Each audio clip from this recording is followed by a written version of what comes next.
ভোলে বাবা পার করেগা। ঠিক এই কথা বলতে বলতেই শ্রাবণ মাসে পায়ে হেঁটে ভোলে বাবার অসংখ্য ভক্তরা তারকেশ্বরে আসেন বাবার মাথায় জল ঢালতে।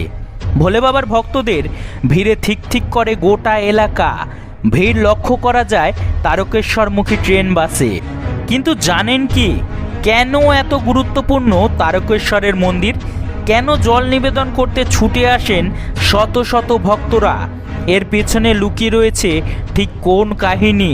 হিন্দু শাস্ত্র মতে শ্রাবণ মাসকে মহাদেবের প্রিয় মাস হিসেবে পালন করা হয়, কারণ শাস্ত্র মতে এই সময় ভক্তদের প্রার্থনায় সাড়া দিতে এবং ধরিত্রী ভ্রমণ করতে স্বর্গ থেকে মর্তে নেমে এসেছিলেন স্বয়ং মহেশ্বর। আর তাই এই সময় বিভিন্ন শিব মন্দিরে ভক্তদের ভিড় চোখে পড়ে।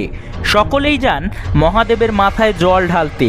স্থানীয় বিভিন্ন মন্দিরে অনেকে জল ঢাললেও সবচেয়ে বেশি ভিড় লক্ষ্য করা যায় বাংলার অন্যতম প্রাচীন মন্দির তারকেশ্বরে।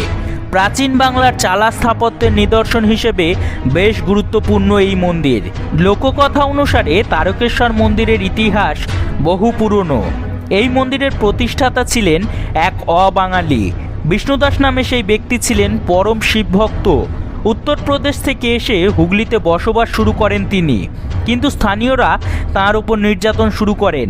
নানাভাবে উত্ত্যক্ত করা হতো বিষ্ণুদাসকে। এরই মধ্যে বিষ্ণুদাসের ভাই দেখতে পান জঙ্গলে একটি কালো পাথরের ওপর কিছু গরু রোজ গিয়ে দুধ দান করে। সে কথা বিষ্ণুদাসকে জানান তিনি। এরপরেই স্বপ্নাদিষ্ট হন বিষ্ণুদাস। স্বপ্নাদেশে ওই পাথরটিকে শিব জ্ঞানে পুজো করার নির্দেশ পান তিনি। এরপরই ছোট একটি মন্দির গড়ে পাথরটিকে পুজো করতে শুরু করেন তিনি। তৈরি হয় মন্দির। মহাদেবের তারকেশ্বরের রূপের নামে নামকরণ হয় মন্দিরটি। তারকেশ্বরের শিবলিঙ্গ কেউ স্থাপন করেননি। তাছাড়া গঙ্গার পলল ভূমিতে অমন পাথর মেলাও মুশকিল। তাই সেখানে শিব স্বয়ং আবির্ভূত হয়েছিলেন বলে মনে করা হয়। তাই তারকেশ্বরের শিবলিঙ্গকে বলা হয় স্বয়ম্ভূলিঙ্গ। সময়ের সঙ্গে বহুবার পুনর্নির্মাণ হয়েছে এই মন্দিরের। 1729 সালে মল্ল রাজারা মন্দিরটির সংস্কার করেন। বর্তমানে যে মন্দিরটি দেখা যায় তা মল্ল রাজাদেরই তৈরি। তারকেশ্বর ঘিরে রয়েছে নানা কাহিনী। বহু নারী সন্তান কামনায় শিবের কাছে প্রার্থনা করেন। বিশেষ করে শ্রাবণ মাসে ও শিবরাত্রিতে ভক্তের ঢল নামে মন্দিরে।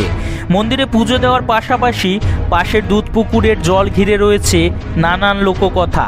এই পুকুরটির আলাদা মহিমা রয়েছে বলে মনে করেন অনেকেই। হিন্দু শাস্ত্র মতে শ্রাবণ মাস শিবের জন্ম মাস এবং সোমবার শিবের প্রিয় দিন। তাই শ্রাবণ মাসের সোমবারগুলি খুবই গুরুত্বপূর্ণ শিব ভক্তদের কাছে। মনে করা হয় শ্রাবণ মাসের সোমবার তথা সমগ্র শ্রাবণ মাস জুড়েই যদি শিবের আরাধনা করা যায় তাহলে মহাদেবের কৃপা থেকে নাকি কেউই বঞ্চিত হবেন না। মহাদেবের পুজো করলে দুরারোগ্য ব্যাধি থেকেও মুক্তি মিলতে পারে। পাশাপাশি যদি কোনো ব্যক্তি গ্রহদোষে জর্জরিত থাকেন তবে ভক্তি ভরে মহাদেবের শরণাপন্ন হলে তার সেই গ্রহদোষ কেটে যেতে পারে বলে মনে করেন অনেকে।